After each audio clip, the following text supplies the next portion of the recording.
Víctor Gaviria es un cineasta colombiano que desde hace pues, muchos años lleva haciendo todo tipo, no solo de películas, sino también de gestiones alrededor del cine, acompañando festivales de cine como director de festivales de cine, gestando diferentes procesos en favor del cine, pero pues claramente su obra cinematográfica pues es muy relevante para el cine nacional, es como de una de las obras más contundentes y que digamos que de alguna manera, de mejor manera han digamos expuesto las capacidades cinematográficas del país y es uno de los referentes del cine colombiano más importantes. No por nada como que para la cinematografía nacional pues ha sido como una línea de trabajo muy grande que se siente en los trabajos de directores muy recientes como Laura Mora, como Catalina Rollave, etcétera, ¿no? Entonces, pues nada, la idea es que pues podamos compartir con Víctor, él nos va a desarrollar su taller Cine y Realidad, que es un taller muy interesante donde vamos a conocer un poco de su proceso creativo y de su obra. Entonces, pues nada, le doy la palabra a Víctor. Muchas gracias. Sí, muchas gracias, hermano. Bueno, la verdad es, como dice Sebastián, pues voy a hablar de mi proceso, de mi trabajo. Yo, digámoslo, he hecho unas películas que yo las denomino cine de realidad. Y en parte porque en un momento cuando empezamos a hacer cine, cuando yo empecé a hacer cine allá con mis amigos, porque en general uno no es que empiece solo a hacer cine, sino que uno va a ser parte de un grupo y muchas veces depende de ese grupo, de cómo le vaya, de la calidad de esa gente que está allí con uno. Nosotros empezamos en el año 79. Yo hice el primer corto, digámoslo, que se llama Buscando Tréboles, que tuvo la fortuna de ser hecho en 35 milímetros. Entonces, ahora que se restauró hace como 2 años, pues, digámoslo, se recupera unas atmósferas y unos colores que realmente se asombra uno de que sea el primer trabajo de uno, pero no es cosa de uno, sino del formato. Es un formato con una cámara de 35 que apresó, digámoslo, todas esas atmósferas de ese lugar donde lo hicimos. Y yo digámoslo, ese grupo se caracterizó fundamentalmente porque cuando empezamos a hacer estábamos como en una discusión, en un dilema muy grande. Nosotros, digámoslo, no queríamos hacer cine como el de Nieto Roa, que era el que en ese momento pues tenía más éxito, y nos parecía que ese en general era un cine muy televisivo, ¿cierto? Y que por lo tanto tenía como un problema muy tremendo, y era que había como una especie de desconexión entre los personajes de las películas y los entornos, digámoslo, físicos, reales, o ya digámoslo, vistos desde el cine, esos entornos sensibles, ¿cierto? Entonces nosotros queríamos como resolver varias cosas al tiempo. Por un lado, esa relación entre los personajes y el entorno, que les digo, pues el entorno físico de la película, como ese universo, digámoslo, contextual, en donde no había ningún diálogo entre los personajes y esos contextos. Cuando nosotros habíamos aprendido en los cineclubes que eso era muy importante, sobre todo en ese cine social que veíamos con tanto interés en los cineclubes, que era un poco el neorrealismo italiano, ¿cierto?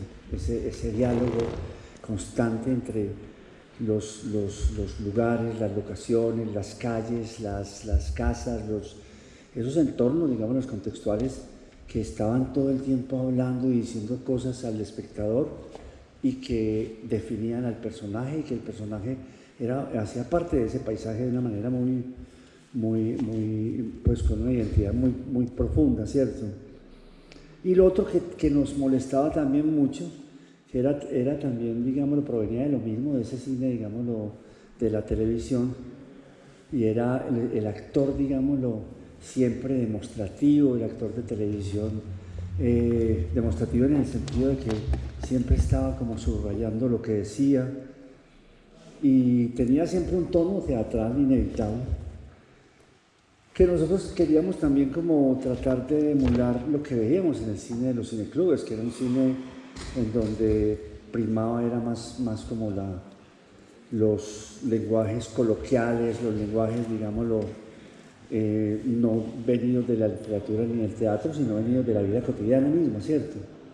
Entonces la pregunta nuestra era, ¿cómo vamos a buscar unos actores que con solo verlos nos comuniquen no con lo que ellos están diciendo, sino con lo que ellos son a través de los signos que ellos encarnan? Y que el lenguaje que ellos conversen, ¿cierto?, también provenga, esté marcado por modismos y esté marcado por esa habla, digámoslo, de la vida cotidiana, que no solamente está diciendo cosas, mensajes y está, pues, digámoslo, diciendo contenidos al espectador, sino que está hablando de quién habla y a dónde pertenece esa persona de la que habla. Y que de alguna manera también ese personaje trayera al espectador como esos paisajes lingüísticos que son muy profundos en la memoria de cada uno de nosotros. Ustedes ven que si uno se encuentra con alguien en la calle y la persona te habla, inmediatamente con 2 o 3 palabras que tú escuches, inmediatamente no solamente te concentras en lo que te dicen, sino de dónde viene esa persona, a qué paisaje lingüístico viene, de qué territorio geográfico y territorio real y lingüístico viene, ¿cierto? Entonces, ¿cómo lograr que el cine, pues, pudiera contener nuestro cine, pues, que queríamos hacer en esos años, en el año 79, 80, 81, pudiera tener esa información? Entonces eran como varios problemas al tiempo lo que queríamos resolver. Y cuando yo después de este corto que ahorita se los voy a mostrar, y de pronto nos da tiempo que llegue la otra gente también, vamos a mostrarles ese corto de los niños ciegos, para que vean ustedes un poco también esa búsqueda de esa primera, de alguna manera, como respuesta que nosotros quisimos dar a la pregunta de cuál es la relación del entorno con el personaje, ¿cierto? El entorno físico.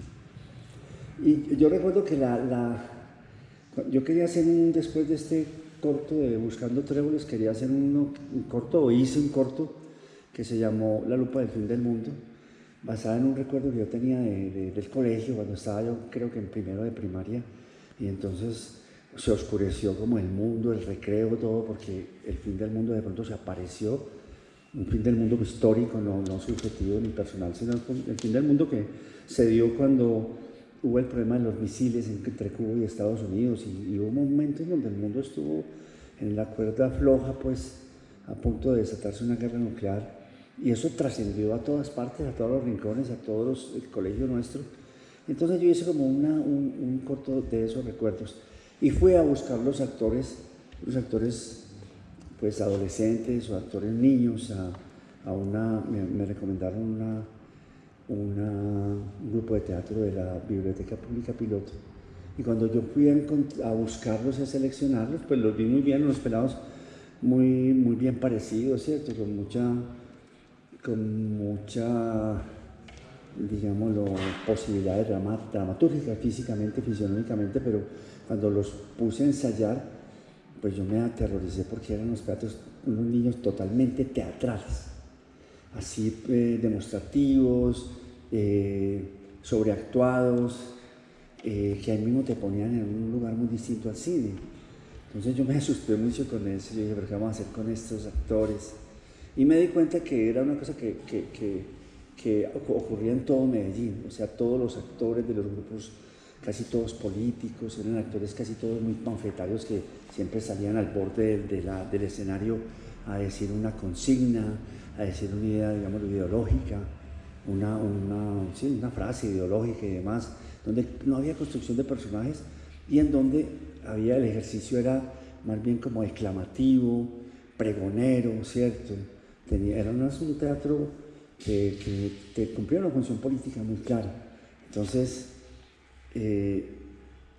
ahí empezó, digámoslo, la búsqueda de encontrar un actor que no viniera de la televisión, que no viniera del teatro, que no viniera del radioteatro tampoco, un actor pues que siempre se ha llamado en el cine el no actor o el actor natural, ¿cierto? Entonces ahí empezó como esa preocupación, porque de todas maneras, ustedes saben que todas las cinematografías, sobre todo cuando empiezan, que es un poco lo que les está pasando a ustedes aquí también en Boyacá, que están como en un momento de gestación, donde hay una cantidad de trabajos, todo el mundo está ensayando a narrar, todo el mundo está, ¿cierto?, con mucha cultura cinematográfica y literaria y también con mucha visión, digámoslo, mucha fotográfica y digámoslo, también mucho conocimiento de los planos, con mucha cinematografía, porque realmente ya yo me he dado cuenta que aquí en Boyacá y en general en el país la gente ya tiene una cultura tremenda.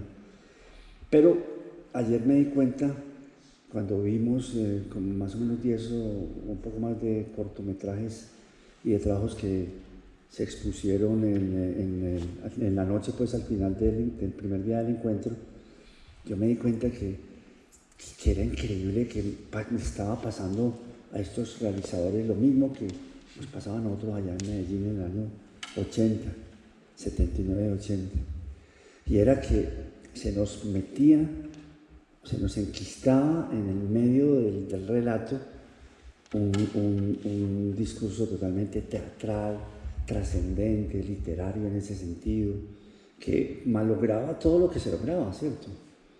Yo siempre he pensado que el cine, digamos, lo narrativo, el cine que yo aprendí a hacer, que era un cine, pues, no es muy experimental, sino que tiene unas funciones narrativas muy concretas y que en ese sentido es convencional. Ese cine, la piedra, digámoslo, de toque, la piedra fundamental de ese cine son los actores.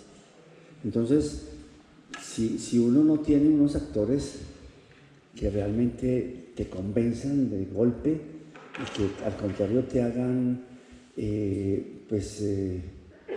hagan un poquitico viajar, digámoslo, en la interpretación que ellos te propongan y los giros que tomen y la dramaturgia que vaya, digámoslo, ellos exponiendo, ¿cierto? Si uno no tiene eso, pues como que ese elemento del actor, pues repito, malogra los otros logros, los logros de atmósfera, los logros de entorno, de dirección de arte, los encuadres, el vestuario, de la construcción de los personajes físicos como tal, porque ayer yo veía que todo estaba muy bien, pero que había no sé por qué una influencia muy enorme, que era como literaria también, trascendente, de unos discursos que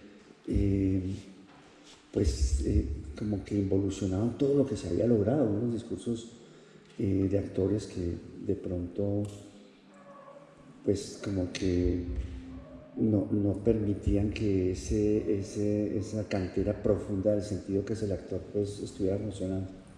Entonces, no sé si ustedes ahorita me comentan de eso, no lo he visto, o sea, no en todo el mundo lo he visto, ayer vimos unos trabajos, he visto algunos que no tienen de eso, he visto documentales donde también han trascendido ese problema, pero ese problema del actor, de cómo encontrar un actor que te esté representando, pero que al mismo tiempo esté viviendo, es que es un poco como el dilema del director de cine. El director de cine tiene unos actores que quisiera que de alguna manera borraran todo contacto con la representación y le hicieran creer al espectador y al mismo director que están viviendo aquello que está ocurriendo, que lo que está ocurriendo allí, la toma, el plano que se está filmando, no solamente es una representación de algo escrito en un guión, sino que es algo que se está viviendo ahí, que está ocurriendo en ese momento. Pues yo he logrado, digámoslo, solucionar ese problema para mí, creo yo, a través del actor natural. Yo en parte vamos a entender qué es el actor natural para mí, porque es una cosa elemental, pero al mismo tiempo siempre está compuesto de varios elementos y hace parte como de unos elementos teóricos, por decirlo así, que se corresponden unos a otros, porque para mí el actor natural no está desconectado del guión, no está desconectado de la investigación, y el actor natural para mí es muchas veces, digámoslo, la posibilidad de encontrar una información que no existe en ninguna otra parte. Y una información de un concepto que también voy a manejarles mucho, pues que hace parte como un poquitico como una constelación de conceptos que son muy sencillos, pero están todos muy unidos. Y es también que este cine de realidad es de realidad en parte porque es un cine de universo. O sea, es un cine que está con una ambición de entrar a los universos, digámoslo, de los universos de significación, los universos que podríamos decir que son reales, pero que son universos de significación, ¿cierto? Entonces, es un cine que no está detrás del argumento. No, yo no es que obviamente hay que construir un argumento, hay que tener un guión para mostrar, ojalá ese guión produzca en la lectura pues una buena impresión y produzca, digámoslo, emociones y placeres, digámoslo, en la lectura, pero ese argumento nunca es como quien dice un punto de partida, ni nunca es como el objetivo de la película, sino que ese argumento sale de un universo que es lo que a mí me interesa.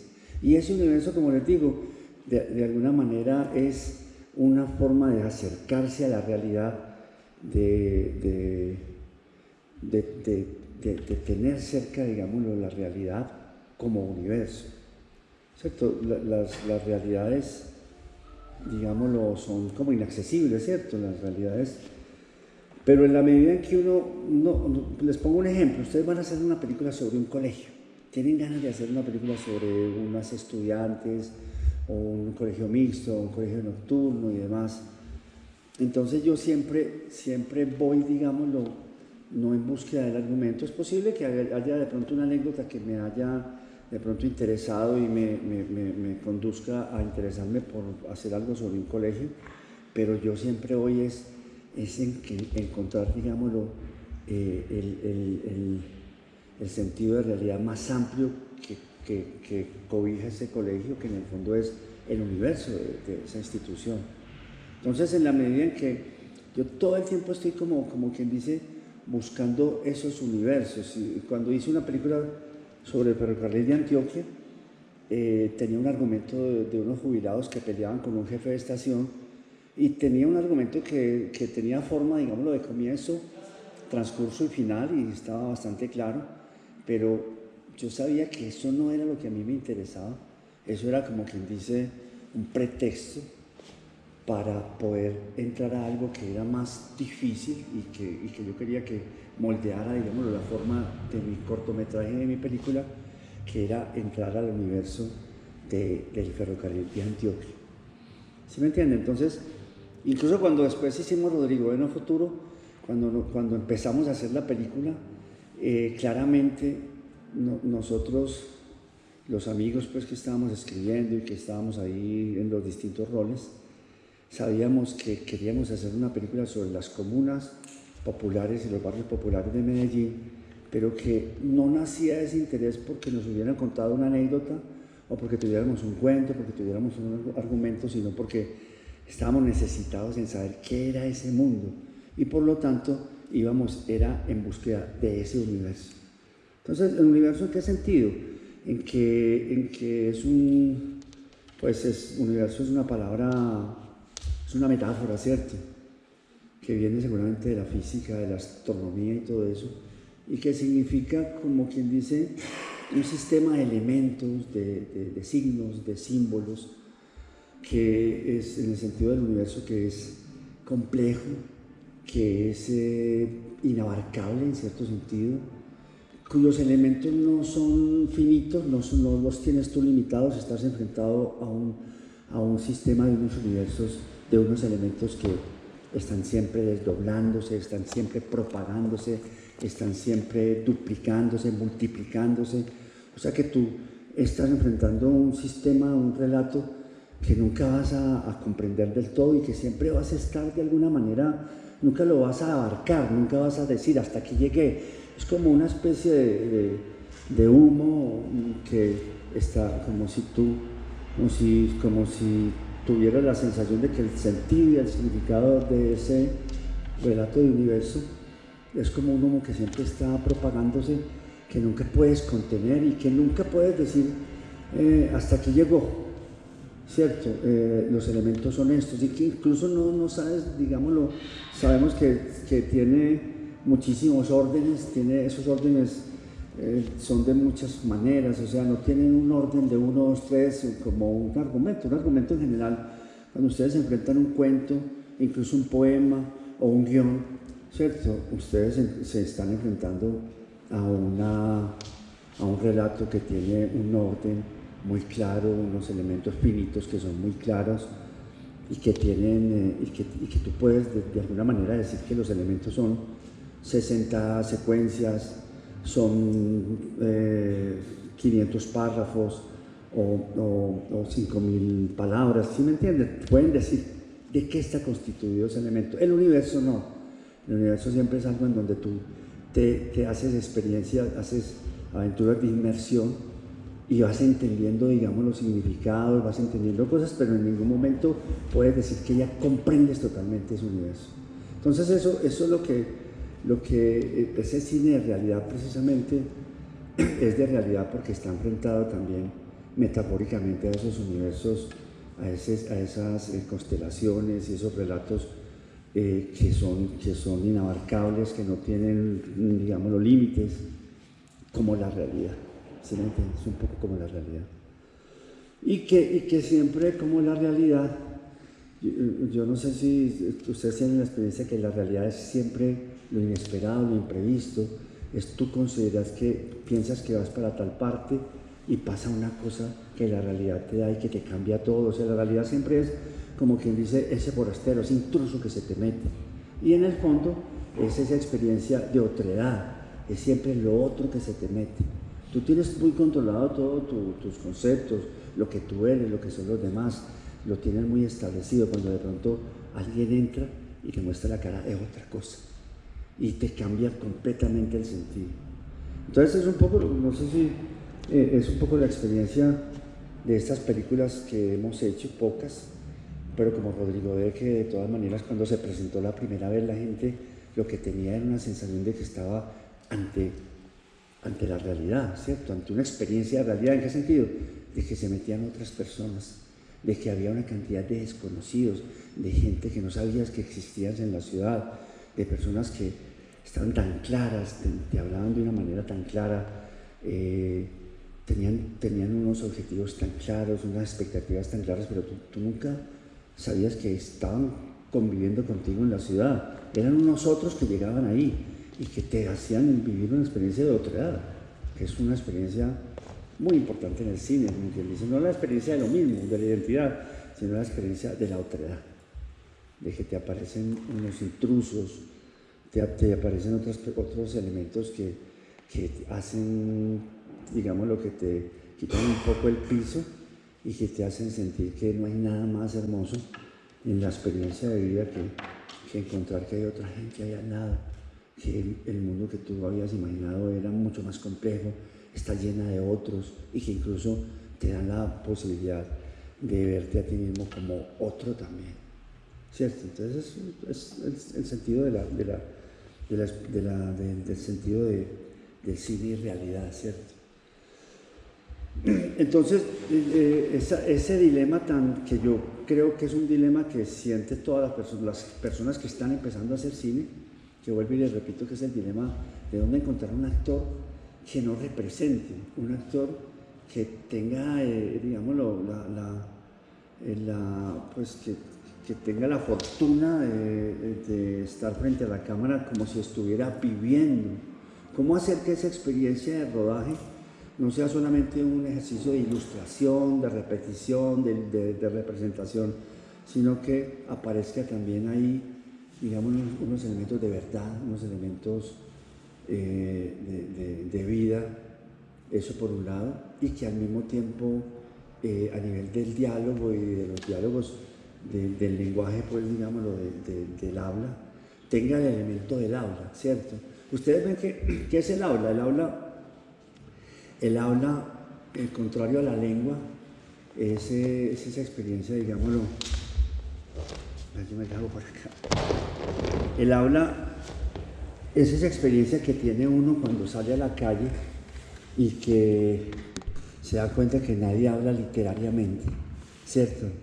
Que todo el mundo deja las frases a medio empezar, sin terminar, que hay una cantidad de modismos, que hay una cantidad de señales y de signos que te están diciendo cosas que no están, digámoslo, totalmente en los signos verbales, ¿cierto? Y que es una experiencia, digámoslo, muy profunda para cada persona que se expresa a través del habla, ¿cierto? O sea, ¿cómo hacer que los personajes no te hablen literariamente ni teatralmente? Que porque obviamente también, digámoslo, el efecto de lo literario y de lo teatral en el cine también es hermoso, ¿cierto? Cuando alguien te dice unas frases completas, enteras, pero te las dice inevitablemente con un tono literario, teatral. Pero ¿cómo hacer que los personajes estén frente a cámara diciendo las cosas como en la vida cotidiana, sin decirlas del todo, sin hacerle el mandado al director y al espectador de explicarle todo, sino que sean como pedazos, jirones de palabras que tú inmediatamente te llenen de una imaginación social, ¿cierto? Entonces ese es el dilema. Yo, si quieren, bueno, veamos primero esto, sí, porque es que Buscando Tréboles nos desconcierta un poco. Buscando Tréboles es un corto que les digo que hice con mis amigos, que era ir a una casa de niños invidentes, pero eso lo vemos ahorita, que de pronto yo tomé algunos momentos de ellos para construir algo así como un poema. No tiene un relato así muy completo, sino que son de pronto como observaciones poéticas sobre los personajes, sobre sus juegos, sobre sus clases, sus ejercicios pues leyendo braille, y sus juegos en los recreos, en la piscina, todas esas cosas ahorita lo vemos. Pero entonces, miren, les quiero comentar lo siguiente. En el año 79, cuando estábamos ya a punto nosotros también, así como muchos de ustedes que están haciendo sus trabajos, pero nosotros todavía no habíamos empezado, estábamos tratando de entender la historia del cine colombiano y era una época donde pues no había, creo que habían unos Betamases, unas cosas casi nadie tenía la posibilidad de ver el cine colombiano si no fuera en teatros, en 35 milímetros, y esos ciclos eran muy escasos, es decir, uno sabía de las películas de cine colombiano, de Chicales, de Agarrando Pueblo, uno sabía de eso, era por las lecturas que hacía en los libros de cine colombiano, o sea, eran películas que uno no había visto, sino que había leído sobre ellas. Entonces tuvimos una experiencia en el año 79 muy especial en la Cámara de Comercio de Medellín, y es que de pronto un crítico amigo nuestro que se llama Orlando Mora recogió un ciclo que estaba, digámoslo, yendo por todo el país y mostró por lo menos 13 o 14 películas colombianas, y entre ellas mostró una que para mí fue como quien dice un sacudón inmenso, y al mismo tiempo la conciencia de que todo ese cine que se hacía en Bogotá, que venía de la televisión, no era el único camino, sino que existía un cine independiente colombiano y que algunos de esos directores independientes habían mostrado un camino que para nosotros que estábamos empezando era fundamental. José María Arzuaga es el autor de esta película. Estamos ahí, ¿cierto? Espero que devuélvete 3 minuticos. Un minutico antes. Ahí está bien. Y era de pronto ver por primera vez, nosotros vimos 2 películas de él ahí, no sabíamos que existían.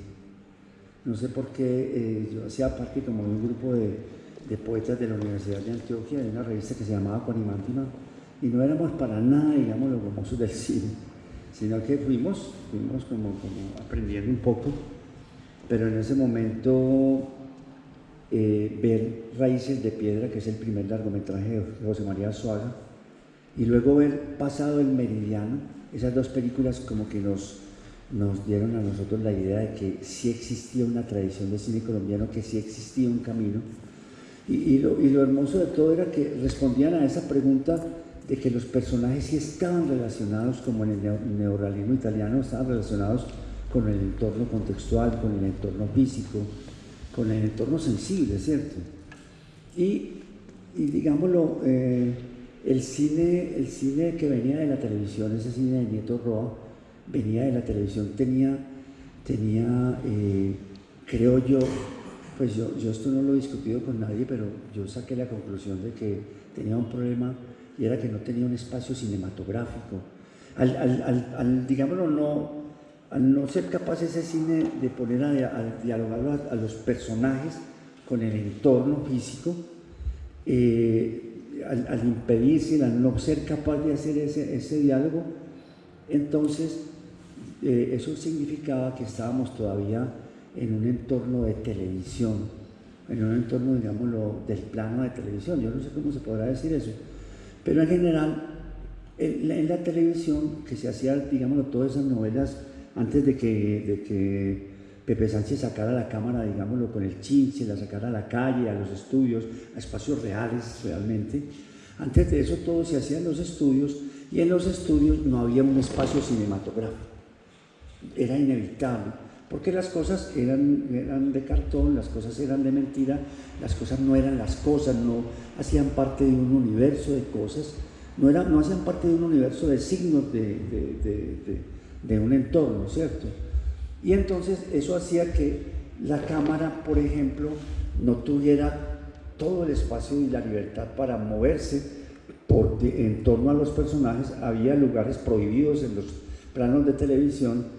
Por ejemplo, nunca una cámara se hacía detrás de un personaje, nunca una cámara pasaba por una espalda, nunca una cámara, digámoslo, hacía la transformación de ver una persona de frente y digámoslo, estar, digámoslo, cerca a su mirada, y nunca hacía el juego de rodear a la persona e ir desde la mirada más explícita hasta el lugar más opaco que era su espalda, su nuca, su cabeza, y de pronto volver a transformarse.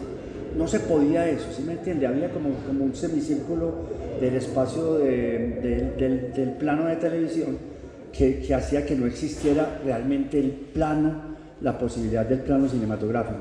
¿Y eso por qué? Por lo que yo les digo, porque como no había, digámoslo, ese diálogo entre el personaje y el contexto físico, no había un contexto, digámoslo, cultural alrededor del personaje. Entonces, cuando nosotros vimos esta película, yo quiero mostrarles, pero yo te digo cuándo empezar, no, un poquito antes. Yo te digo cuándo la echamos. Vimos Pasado el Meridiano. Es la historia, no sé si ustedes de pronto, investigando un poco sobre la historia del cine colombiano, se encuentran con este director, que es un español que vino de Madrid, había trabajado con José Luis Berlanga, un gran director español, también muy neorrealista, un director que les aconsejo que vean, una película que se llama El Verdugo, una película extraordinaria también, tiene varias muy hermosas, pero esa es de las mejores. Él había trabajado como asistente de arte, pero había llegado a Colombia, aquí en Colombia se convierte en director y traía, como quien dice, esa convicción de que se podía hacer ese cine.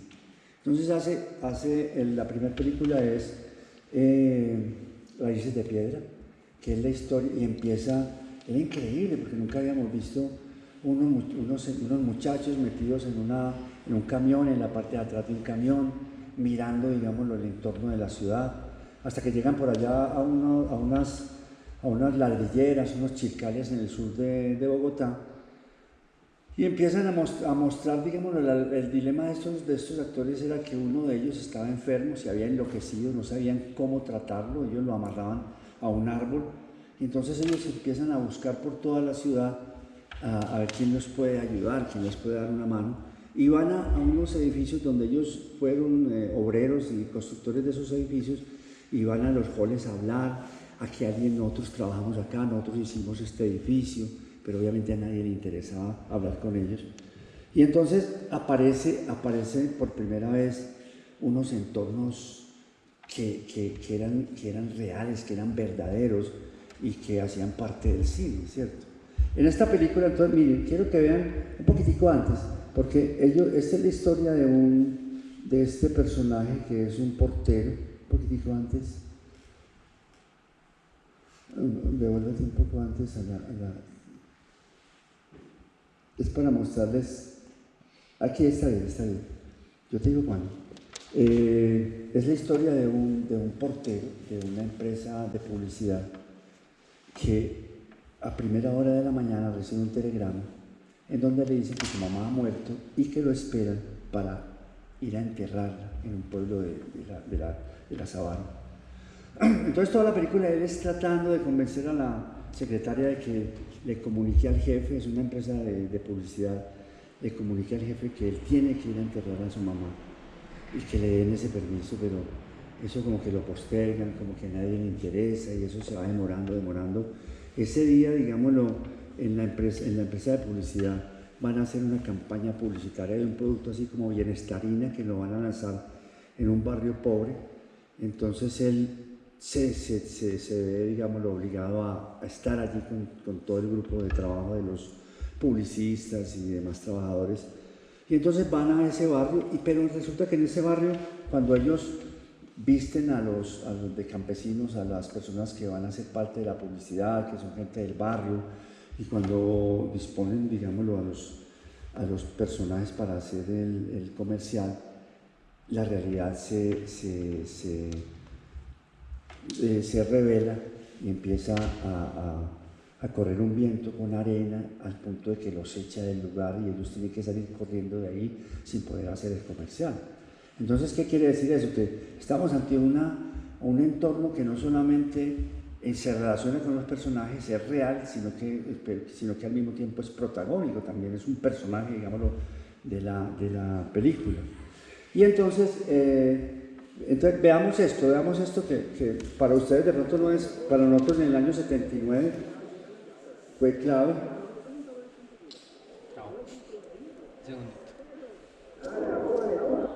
¿Qué años pasa eso? Sí, el archivo no corre. Fíjate a ver.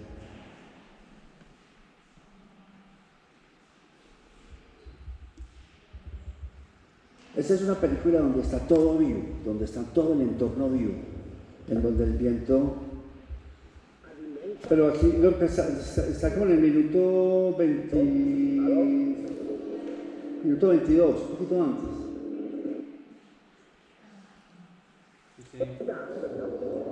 Ahí están a punto de hacer, ponerlo duro, poner el sonido. ¿No ¿Le parece, doctor Vichago? Pasemos, por favor. Vamos a comenzar, ¿no cree? Esta película tiene el problema de que es doblada toda. Era una época donde no había sonido directo, era increíble. Entonces toda está doblada. Aló. Y la película pareciera una mala película por eso, ¿sí me entiende? Si uno la ve con cuidado, los planos y todo, ve lo interesante que es.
O sea, vean que es una película que tiene elementos documentales, ¿cierto?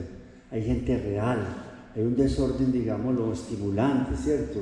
Siempre, obviamente, uno ve como el director de la empresa de publicidad, que es el que tiene esa crisis y que se cae al suelo porque el fracaso pues, del comercial lo vence, ¿cierto? Y vemos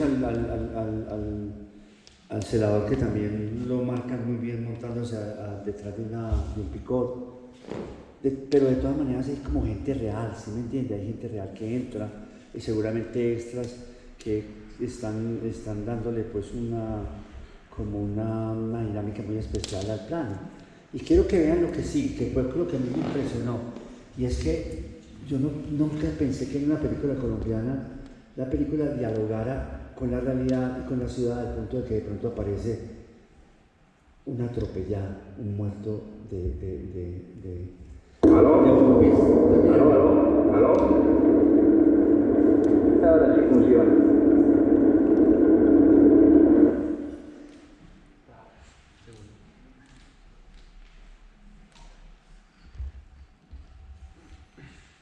Esta película no se ha restaurado, pero valdría la pena restaurarla. Que ustedes la vieran también entera. Alimenta y... Minuto 24 más o menos.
Sí, como ese dolor que de pronto aparece en la película que no proviene del guión, pues que no es parte esencial del guión, pero que es un signo de la ciudad, ¿cierto?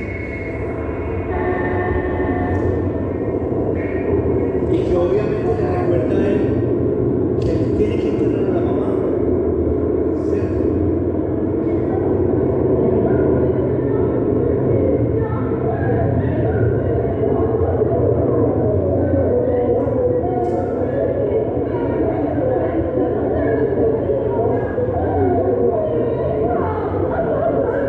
Aparece la mamá.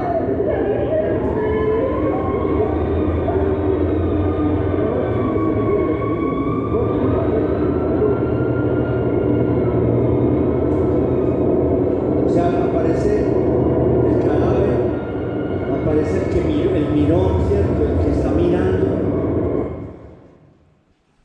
Incluso que aparece la mamá también, ¿cierto?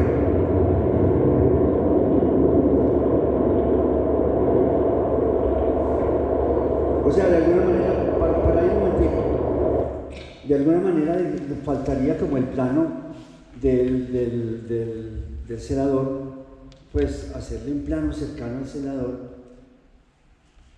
y más o menos desde ese punto de vista hacer el plano del traveling del cadáver, ¿sí me entiende? Para dar a entender pues completamente que eso lo estaba viendo él, pero aún así más o menos está, porque él está ahí abajo, pues está atrás, un plano más abierto, más entero, pero de todas maneras están los de la agencia mirando y aparece la mamá, alguien llora, o sea que a pesar de que parece tan documental y tan como una puesta en escena desordenada, los elementos sí están muy claros.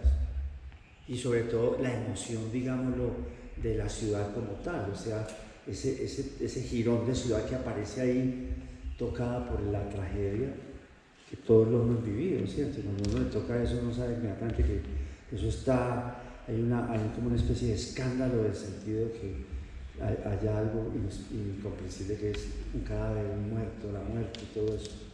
Hay como ese escándalo está allí en la mitad de la película. Entonces, quiero mostrarles otra parte para que vean, sobre todo en el archivo que sigue de abajo, desde el comienzo. Sí, no. El mismo que teníamos, pero el de abajo. Para que veamos la conciencia que tenía este director, al haber, digámoslo, incluido en la película el concepto de universo de entorno a los personajes. O sea, no estábamos solamente, digámoslo, con unos personajes que estaban siempre rodeados de realidades insignificantes, como ocurría con Nieto Roa y con las películas comerciales de esa época, que yo recuerdo que yo estuve en el rodaje de una película que se llamaba Padre por Accidente, de Manuel Busquet, película que tuvo mucho éxito y que venía era un remake de una película mexicana que había tenido mucho éxito también. Perdóname. No, esta. Desde el comienzo. Yo había estado como en esas películas de las cuales era fotógrafo Sergio Cabrera. Pues para toda la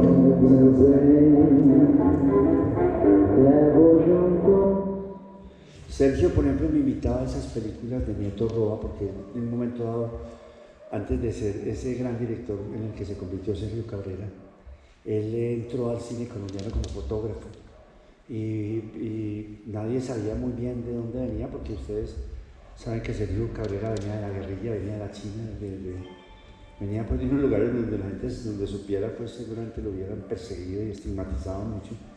Entonces Sergio, que era antioqueño y que nos hacía la visita en Medellín y que en cierto sentido lo teníamos a él como un ejemplo y como un modelo de lo que era un cineasta, del cineasta que nosotros queríamos ser, me invitaba a mí a los rodajes, y en esos rodajes, por ejemplo, casi todas las locaciones no tenían que ver con los personajes. Eran, por ejemplo, un parque de diversiones, una ciudad de hierro, y ocurrían otras cosas allá dentro de eso.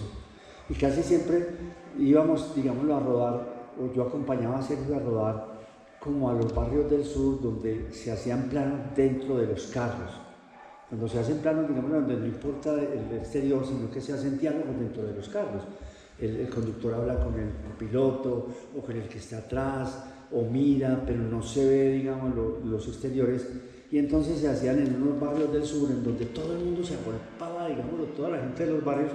Y a mí siempre me parecía tan extraño que hubiera tanta realidad afuera y hubiera tan poca realidad dentro del carro. Entonces yo decía, pues increíble cómo lo que es realmente interesante está fuera de toda esta gente que está mirando el rodaje. Entonces, cuando veo esta película, yo dije, pero alguien ya había hecho eso, obviamente. Entonces quiero que miren esto. O sea, Arzuaga, al venir de ese cine neorrealista español, de Berlanga, viene obviamente con todo el concepto, digámoslo, de realidad. El neorrealismo se caracteriza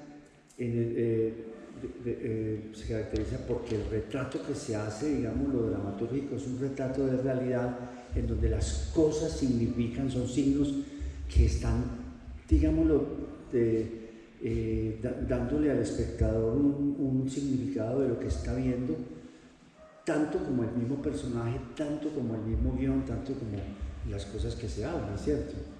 Entonces, esa conciencia de Arzuaga, de ese entorno físico real, lo que introduce es la posibilidad de tener un espacio cinematográfico completo para que por primera vez exista el plano cinematográfico. El plano cinematográfico, que quiero que lo miremos, el plano cinematográfico seguramente hay muchas definiciones de él, ¿cierto? Una de las que yo he aprendido y de que empecé a trabajar desde siempre y trabajo con ella siempre, es el plano cinematográfico como transformación. O sea, que la cámara parte de un lugar, está en un lugar, parte haciendo, digámoslo, un recorrido, ¿cierto? pasando seguramente de un personaje A a un personaje B, implicando unos fondos, digámoslo, que son también significativos, ¿cierto?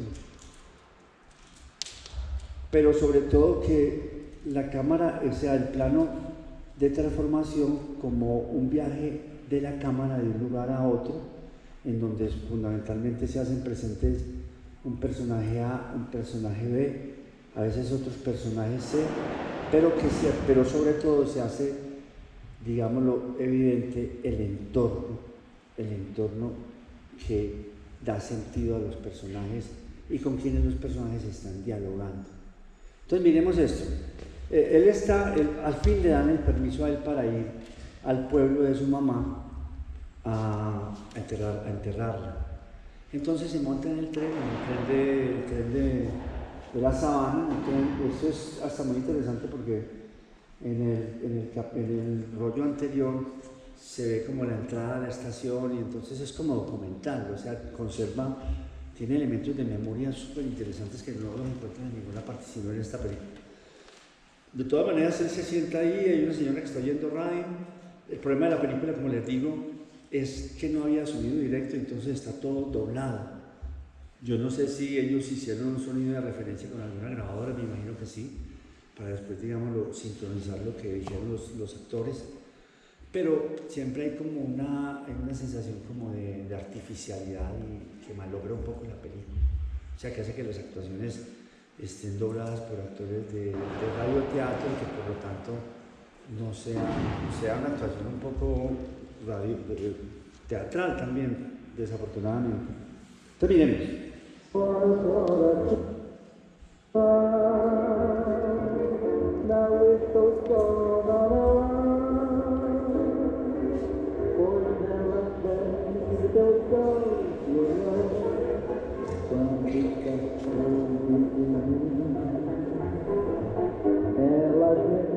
Aparecen esos edificios allá y entonces hay un flashback, para un momentico. Entonces empieza un flashback un poco artificial, ¿cierto? Y un poco torpe, digámoslo, la entrada al flashback que se va así con ese zoom hasta los edificios, pero entonces aparece, digámoslo, este entorno real de los edificios, unos edificios, digámoslo, que están en obra negra, están en construcción, están solos, no tienen todavía, son un urbanismo, digámoslo, futuro, ¿cierto? Están en construcción. Y entonces resulta que él se acuerda que haber llevado a una muchacha que había conocido. Después vamos a ver en la película, hay un flashback todavía anterior a esto, como que dice, después de esto, la película se vuelve todavía más al momento en que ellos dos se conocieron, lo más interesante, y porque le crea a uno la sensación de que, ahorita pues van a ver un poco la sensación si logramos ver eso, pero entonces ¿qué pasa?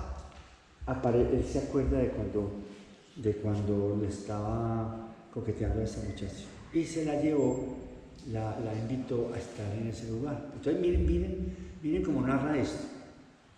Muy bonito. Muy agradable. Sí, cómo no. No hay nadie. Mira al fondo los edificios. Toma.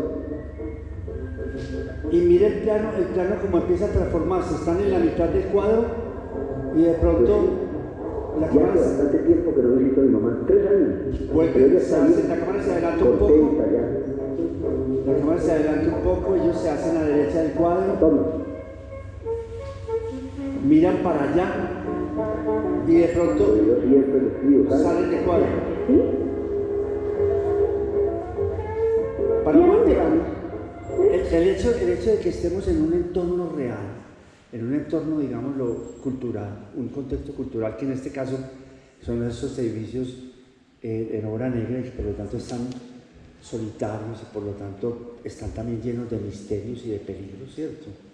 Como se va a ver. Es lo que acabamos de ver, ¿cierto? Entonces, bueno, vean esto, vean la cámara, la hace entrar a ella. Él se separa de ella, sale de cuadro él. Al segundo piso. ese detalle. Tan feo esto.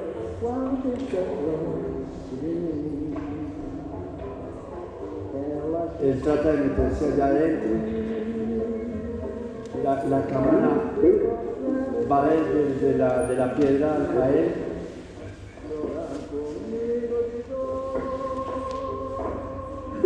De pronto hay un plano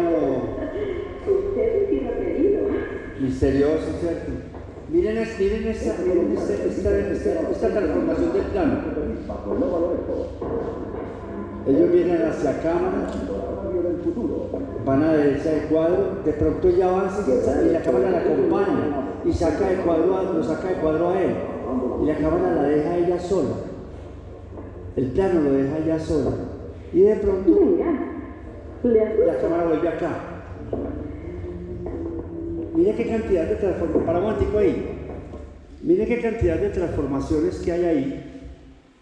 Porque estamos ya ante un espacio en donde el director ha incluido ese espacio como un entorno significativo. Y donde realmente, o sea, estamos ante un cine de realidad, ¿cierto? Estamos ante un cine en donde el entorno está hablando con los personajes. Eso no lo hacía el cine colombiano, obviamente lo hacía Mayolo y Ospina, lo habían hecho ya en Oiga Bea y en Agarrando Pueblo, pero lo habían hecho documentalmente, pero no se había hecho argumentalmente. Entonces, cuando yo vi esta vaina, yo me di cuenta que sí, estábamos ante un cineasta que tenía muchísimos recursos, digamos, cinematográficos, y toda esta secuencia es una secuencia de transformación, lo más interesante. Sigámosla mirando y vamos analizando.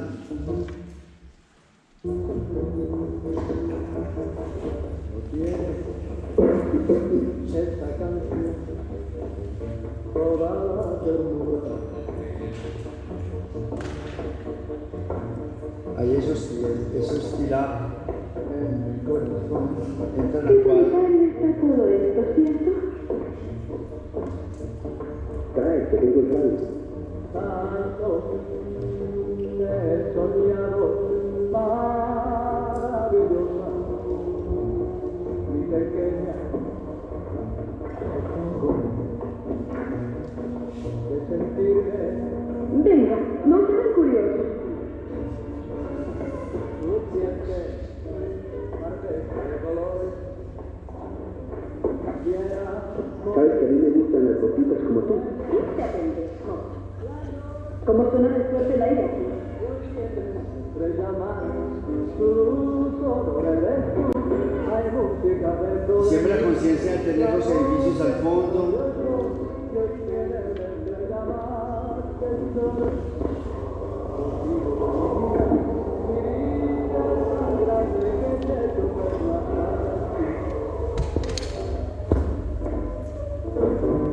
Venga, déjame coger un poquito.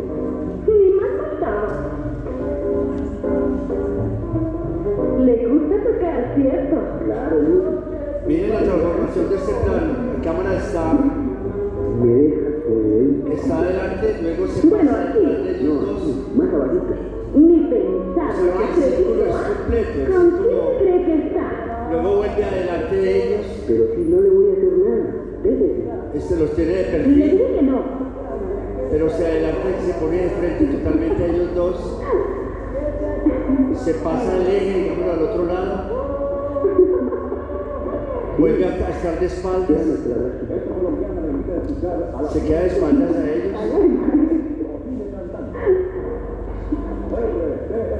Planeando la radio del futuro. Vuelve y se pasa al otro lado. Los tiene de espaldas otra vez. Augusto, Aquí de perfil. ¿Qué tiene, mi amor? nada. Esté quieto, Lo saca de quietito. cuadra con el empujón, la cámara vuelve y lo recupera.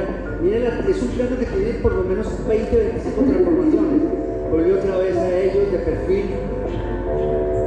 Es una cámara en mano, un poco torpe, pero muy consciente. Vuelve otra vez de frente a ellos dos. ¿Por qué está haciendo todas esas transformaciones? Porque es el primer beso que él le da.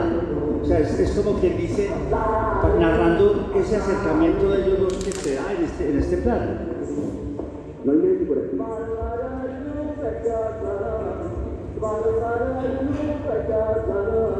Oiga, ¿me quiere encender ese cigarrillo? Y aparecen otros personajes que ellos no ven.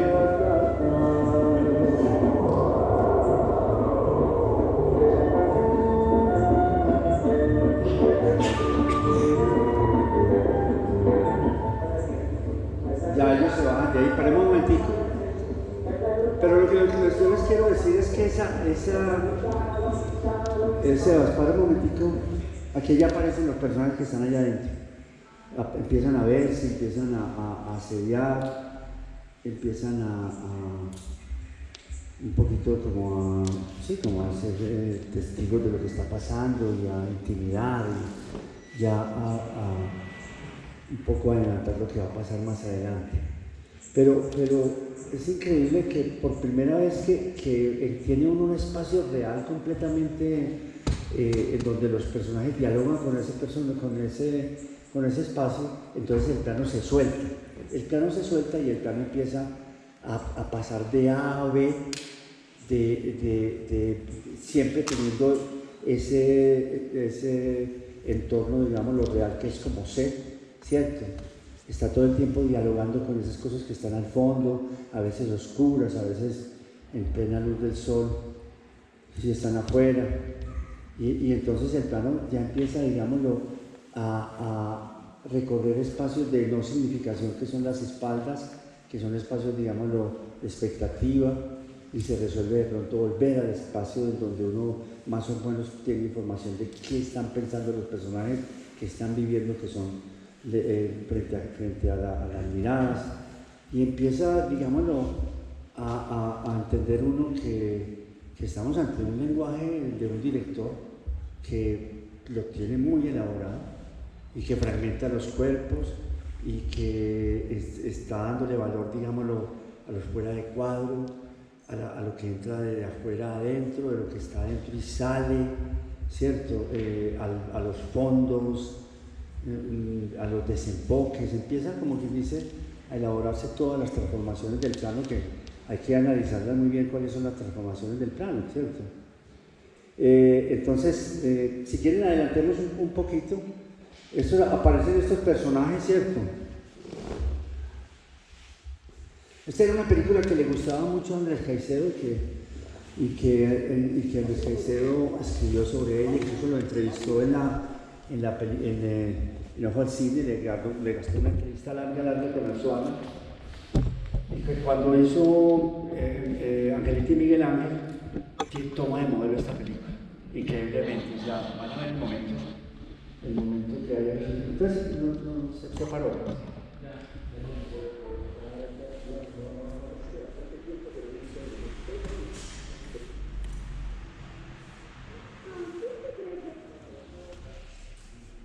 Entonces ellos salen de ahí, está bien, ellos salen y se van a unas colinitas, a un pastico, que es lo que el hombre está esperando, ¿cierto? Es lo que el hombre está trabajando desde el comienzo. Y ella también, pues obviamente. Los dos están buscando ese lugar del encuentro y del amor, ¿cierto? Y del placer. Están buscando ahí sin querer. No puedo.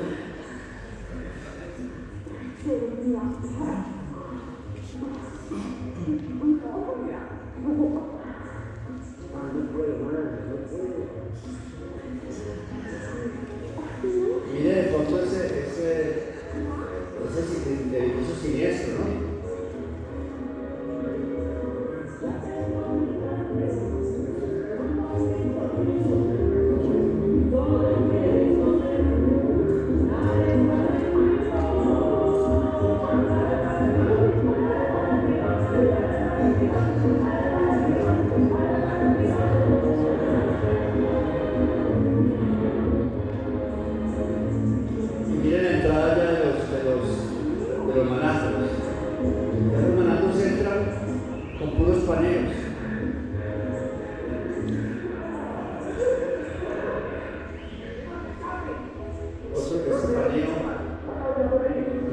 permanencia.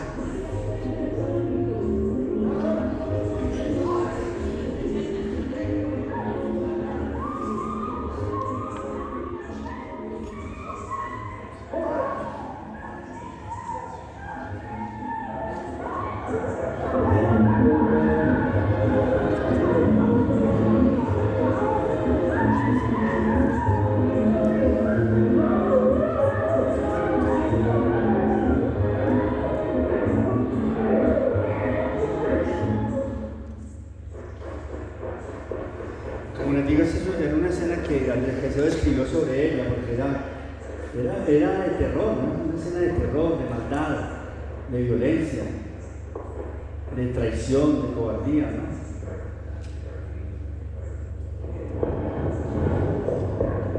Y él se va y anochece, se ve la ciudad de noche, se va pues ya con ese peso de la culpa, de aquello que acaba de ocurrir, ¿cierto? De esa cobardía de ese man, de esa tragedia que acaba de ocurrir.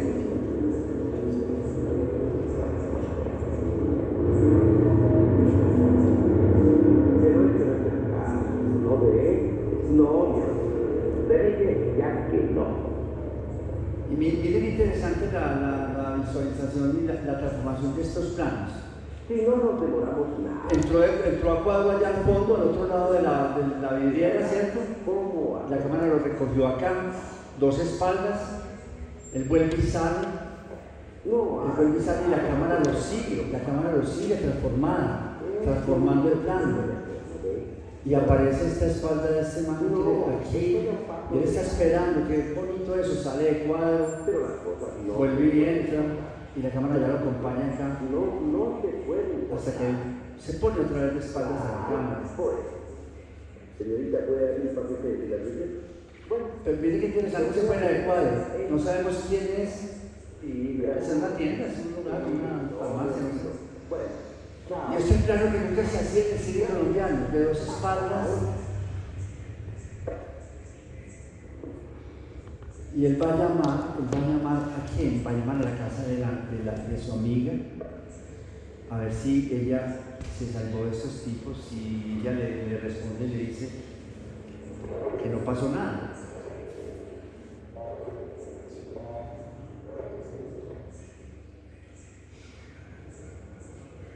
¿Está bien, por favor? ¿Todavía no ha llegado? No llega.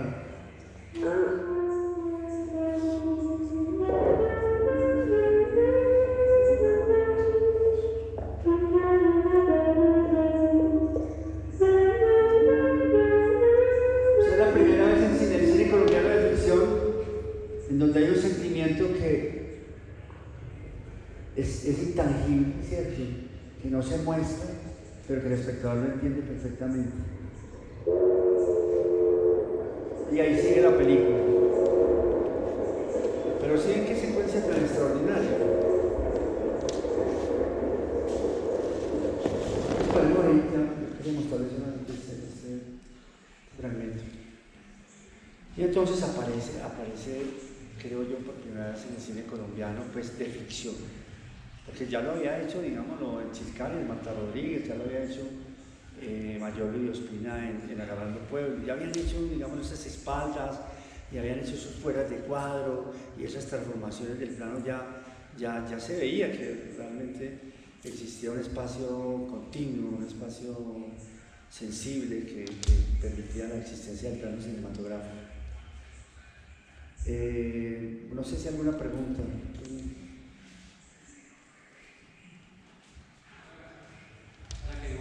¿Ah? ¿Eso fue pasado en Meridiano o fue a otra cosa? Este es pasado en Meridiano, o sea, es la segunda película. Yo recuerdo que nosotros nos entusiasmó. Yo no sé, lo que pasa es que la película hay que restaurarla y no sé si está en mejor calidad que esto, que creo que hay unas copias en Patrimonio Fílmico mucho mejores, sí. Una pregunta respecto a lo que tú hablabas del actor natural y de ese ambiente, digamos, de esos espacios naturales. ¿Tú vas al lugar a percibir ese espacio natural un tiempo? O sea, te sientes como a observar, a reflexionar y a mirar. Total. Es que mire, la observación que él tiene de esos edificios, porque ustedes ven que no es una observación distraída, ni oportunista, ni rápida, sino que él se preocupa a veces de estar con zonas de oscuridad, zonas de luz, es se sube por las rampas de las escaleras, sube a los otros pisos, o sea que Arzuaga es muy consciente de lo que es consciente el cine neorrealista, y es que ese espacio real, eso que llamamos la realidad, que es el espacio físico real, ese que tiene todos los símbolos de lo que está ocurriendo dramatúrgicamente. Entonces, muchas de las preguntas que la película se hace sobre los personajes o sobre la historia está respondida, o hay elementos en ese espacio.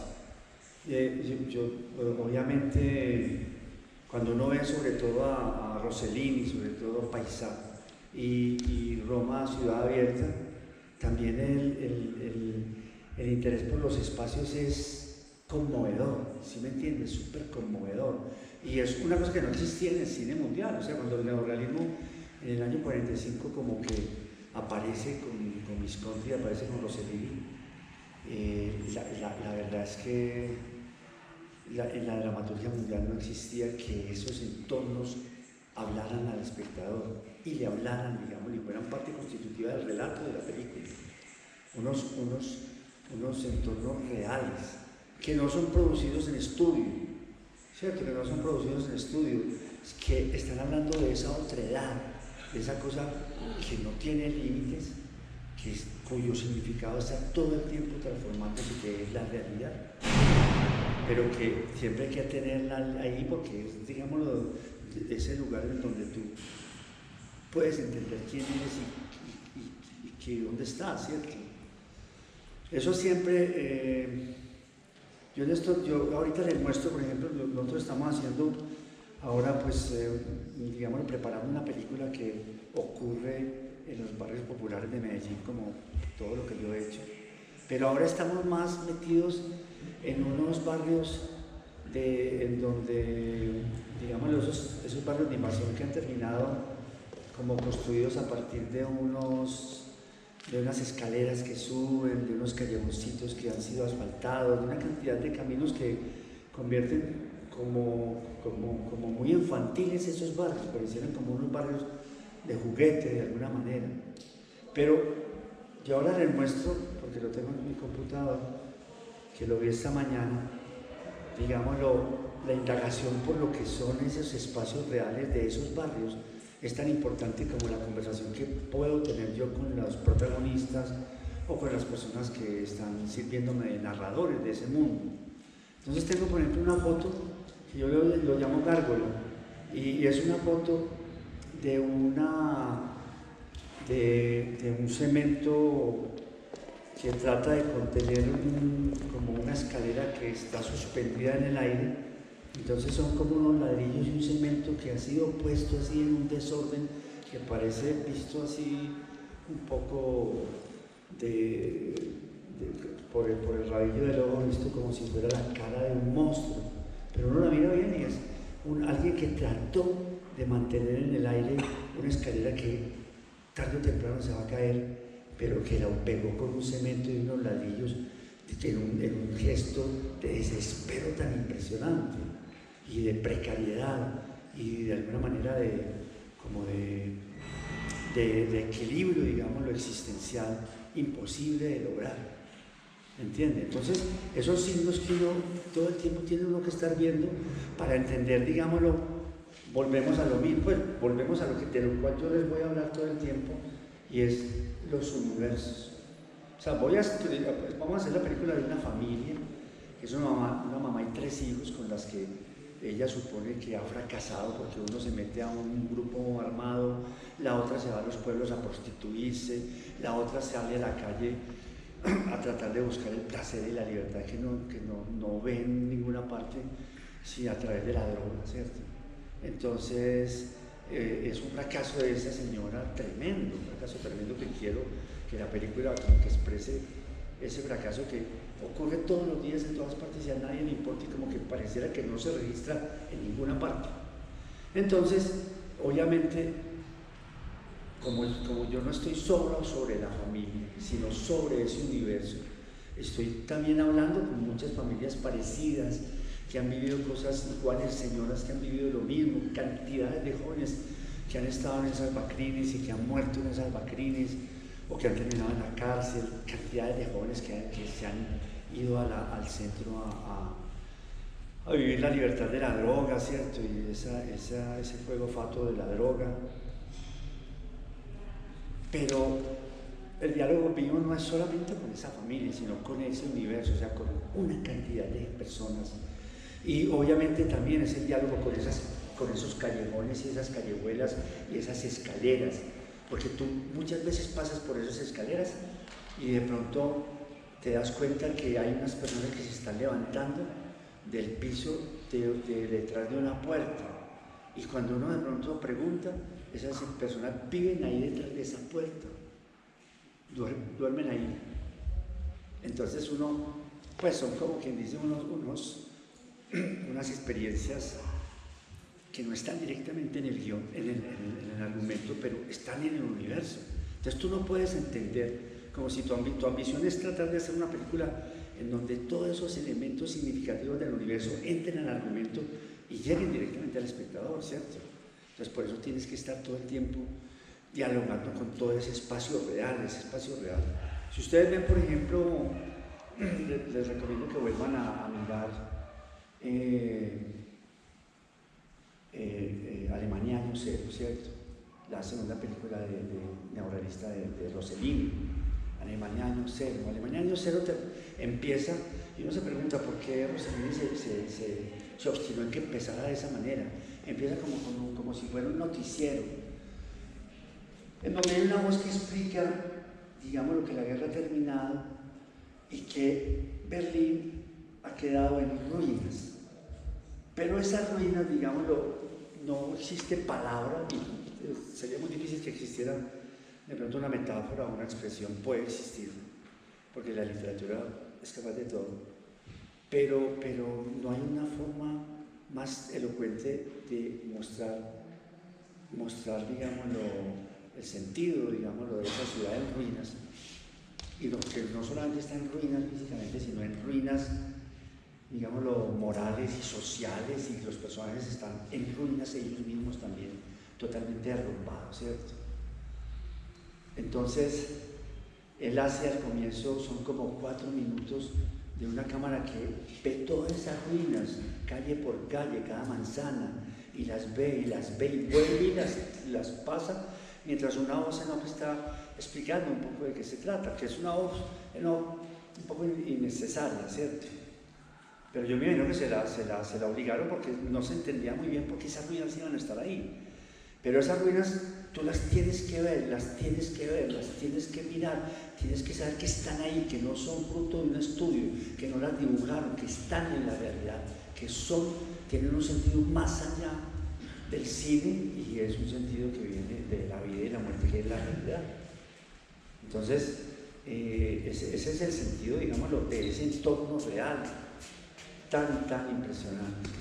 Y entre otras cosas, nos recuerdan, digámoslo, una sentencia, digámoslo, que define el cine, que a mí me parece que por eso es que existe, digámoslo, el plano como transformación. ¿Por qué, digámoslo, se obliga o hay una manera de hacer cine que se define a partir del plano como transformación, del plano como un mini relato, el plano como un mini relato que tiene un comienzo, un transcurso y un final, y que pasa, digámoslo, de un personaje A a un personaje B, y del personaje B se devuelve al A, y del A llega a un C, y de pronto vuelven y ve A y B juntos, y los ve de espaldas, y luego se les pone de frente para ver qué están pensando a través de las miradas, o se pone de perfil para ver qué están pensando de perfil, o se pone arriba para ver cómo están ellos en ese mundo viviendo en picado, o se pone abajo para ver también, o ve solamente los zapatos, o ve solamente las manos, todas esas transformaciones que las hace el plano, y qué es lo que realmente permite o obliga, digamos, a esa transformación. pues la sentencia que todo el mundo la hace y que se supone que proviene de la poética de Aristóteles, de la definición de la tragedia, que luego se aplica a la definición del cine, que es muy, muy importante tenerla, aunque últimamente, digámoslo, no es, digámoslo, la han subvertido y la han destrozado de alguna manera, pero esa sentencia, ¿cuál es? El cine es la representación de la acción por la acción misma, no por la narración. Esa sentencia es para los que queremos hacer cine, ¿cierto? Ustedes ven que últimamente hay un cine, digamos, lo que se llama cine de creación, y que es el cine que de alguna manera han cogido los jóvenes de ahora, ¿o no, Julián? ¿Cierto? No lo digo por vos, sino que pues, yo quiero que ustedes, los jóvenes, son atentos a ese cine, que incluye la voz en off todo el tiempo, la voz en off de la persona que está haciendo la película, porque está introduciendo un elemento que estaba por fuera siempre del cine y era quién hacía la película y por qué la hacía. Entonces eso, digamos, es una de las transformaciones tremendas de ese cine que es antipatriarcal, antinarrativo. Pero vámonos al cine que yo aprendí a hacer, al cine, ¿cierto? Al cine que no es este de ahora, que es un cine que está, digamos, revolucionando muchos contenidos, muchas cosas. El cine es la representación de la acción por la acción misma, no por la narración. ¿Eso qué quiere decir?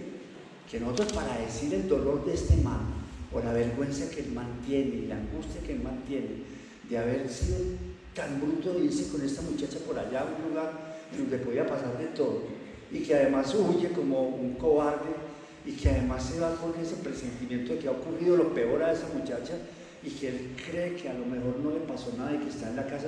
No, esos muchachos me soltaron, no, esos muchachos me turné a tomar gaseosa con ellos, no, qué tan querido. No, cierto que le iba a decir, pero como la pelada no ha llegado ni llegará, esa pelada, algo terrible le pasó. Ese sentimiento, ¿cómo se expresa? Solo por el movimiento del plano, solo por la acción como la acción misma, no por la narración.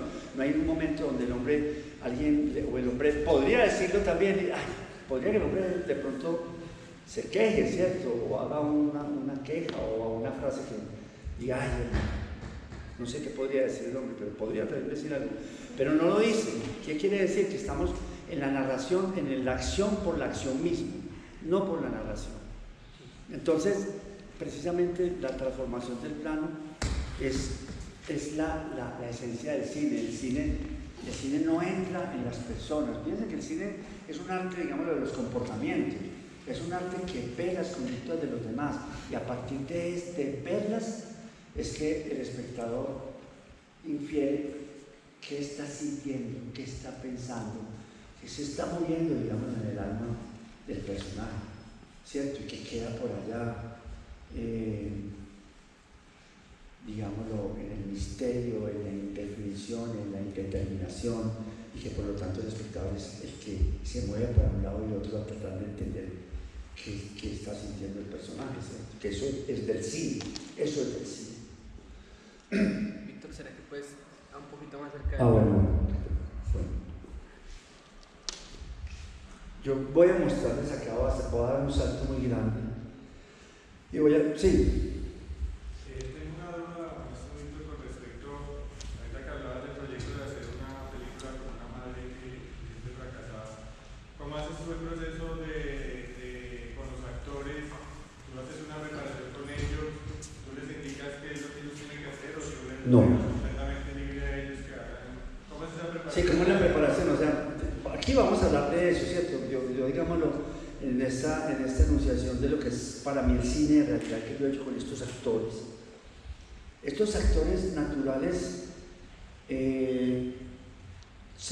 yo en el proceso, digámoslo, de hacer unos cortos antes de Rodrigo D, como por ejemplo este que les voy a mostrar de Habitantes de la Noche, Los Músicos, La Vieja Guardia, yo empecé a entender que los actores naturales tienen como una existencia anterior, pues y posterior, fuera del momento de la actuación, y es que ellos son unos narradores.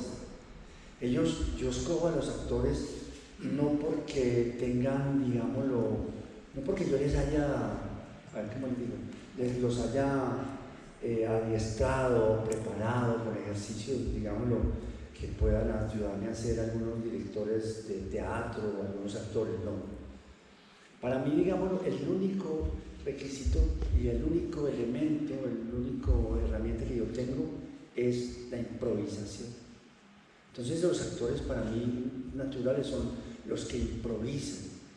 Y entonces me he dado cuenta que no todo el mundo que haya vivido las cosas es capaz de improvisar, ¿cierto? Hay personas que incluso uno los ve en la vida social que todo el tiempo son improvisando y son personas graciosas y que todo el mundo quiere estar junto a ellos y que los invitan a todos los paseos porque son unas personas que improvisan, son, ¿cierto? Esas personas improvisan porque son ricamente, tienen una riqueza, digámoslo, espiritual grande, o por lo menos tienen unas experiencias de vida profundas, grandes. Son unas personotas, son unas personas que han atesorado muchas cosas en su memoria, pero que además tienen la virtud, que no todo el mundo la tiene, de ser capaces de exteriorizar esas memorias a partir de la improvisación. Entonces, digámoslo, para mí siempre hay un momento que para mí es súper importante, que no pasa por la actuación ni por la preparación de los actores ni nada, que es sentarme a hablar con los que son candidatos a actores de la película. O sea, los casting para mí, como yo estoy en búsqueda no del argumento, sino del universo. Entonces, ese universo, ¿quién me lo puede dar sino un grupo grande de personas que viven en un barrio, en un territorio y que han vivido más o menos las mismas experiencias y que de alguna manera comparten una existencia que en el caso de nuestros barrios populares yo la llamo o se llama la exclusión. Esa experiencia de exclusión la comparte todo el mundo en los barrios, unos de una manera, otros de otra, otros más intensa, otros han escapado un poco a eso, otros están totalmente abrumados y minimizados por la exclusión, otros han vivido esa exclusión de muchas maneras, con muchos golpes, muchos dolores tremendos y incontables y inenarrables, ¿cierto? Entonces, cuando yo hago el casting, yo no me pongo, a mí lo que menos me importa en principio es si la persona es buena actriz o buen actor, sino que yo lo primero que trato es darme cuenta si es buen narrador, de su experiencia. Entonces, obviamente esas narraciones yo siempre las grabo con cámara y todo eso, y eso se van convirtiendo como en unos mamotretos, digámoslo, del universo. O sea, lo que ese universo expresa a través de todas esas personas. Pues el universo obviamente se expresa a través de las personas, ¿cierto? A través de unos relatos, de unas entrevistas que son casuales, que son desorganizadas, que no están dirigidas, digámoslo, a un punto, sino que permiten también un poco la asociación libre del personaje, o por lo menos la inmersión en el personaje en su propio relato, que no sabe qué camino va a tomar ni hacia dónde va a llegar, o dónde va a parar abruptamente, o dónde va a seguir, todo eso. Esas narraciones son el universo. De ahí es que yo saco después, digámoslo, el argumento. Yo después les digo, digámoslo, a través de qué pequeños conceptos yo tengo 1500 páginas o 1000 páginas de entrevistas a todo tipo de personas de ese barrio, de esas familias, hablándome con libertad y fuera de los medios de comunicación con absoluta libertad, hablándome de esas cosas, me están dando el universo. Pero al mismo tiempo yo también estoy encontrando las personas que son narradores, ¿cierto? Entonces, cuando yo veo una niña, o una señora, o un muchacho, que yo le pregunto, y contame pues de vos, hermano, ¿vos qué? Tal cosa y tal cosa. Pues cuando estaba haciendo, por ejemplo, La Mujer del Animal, yo sí tenía unos enfoques, y era el enfoque que yo les contaba la historia del animal, que era la historia que me había contado a mí la señora Margarita Gómez. Yo les contaba en 4 o 5 minutos la historia, y entonces sí les preguntaba si ellos habían conocido un animal como eso, o si habían conocido una persona muy cerca de ellas, algún pariente, la mamá o la abuela o una hermana o una vecina que había estado bajo el dominio de un animal. Entonces empezaban, y en general tú te encuentras unos relatos, unas personas que son unos narradores extraordinarios. Aparentemente son sencillos, porque son muchas veces personas que se escolarizadas, casi siempre no son lectores de nada, pero cuando cuentan su vida, hermano, pues a usted ha tocado que has entrevistado a mucha gente también en ese sentido, y empiezan a contarte de una manera, en un orden distinto al literario. No es lo mismo el literato, el escritor, tampoco el hombre de teatro tiene otras maneras también, otras retóricas, otras formas. Estas personas que no han tenido, es decir, que tratan, digámoslo, de ese esfuerzo por narrar cosas vividas, convertirlas en palabras, en relatos, ese esfuerzo tan berraco que tienen que hacer de convertir lo vivido en narrado, produce unas figuras extraordinarias, literarias también, pero una literatura, digamos, inconsciente e involuntaria. Y a veces te narran en desorden las cosas, a veces van al final, o a veces te lo cuentan, digamos, dando saltos sobre el tiempo y vuelven a lo anterior, o sea, con unas figuras y con unos saltos de tiempo que son extraordinarios en cuanto a su significado. Entonces esas personas que yo identifico que son narradores, de las cuales saco después las narraciones que van a ser en el universo del cual yo voy a inspirarme para sacar el argumento. Esas personas, yo tengo la idea de que cuando son buenos narradores, son buenos actores naturales. Cuando una persona no es buena narradora, puede haber vivido lo que tú quieras, pero tiene algunas dificultades para contar su vida, muchas veces culpas tremendas, o muchas veces para escapar, digámoslo, de dolores tremendos, ellos se alejan, digámoslo, de su experiencia. Entonces cuando uno les pregunta, ¿y vos qué sentís? Y vos, pues, contame, cuando pasó esto, ¿qué?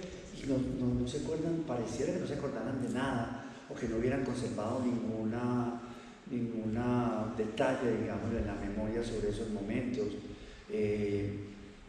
No han visto nada, como si no hubieran estado ahí. ¿Por qué?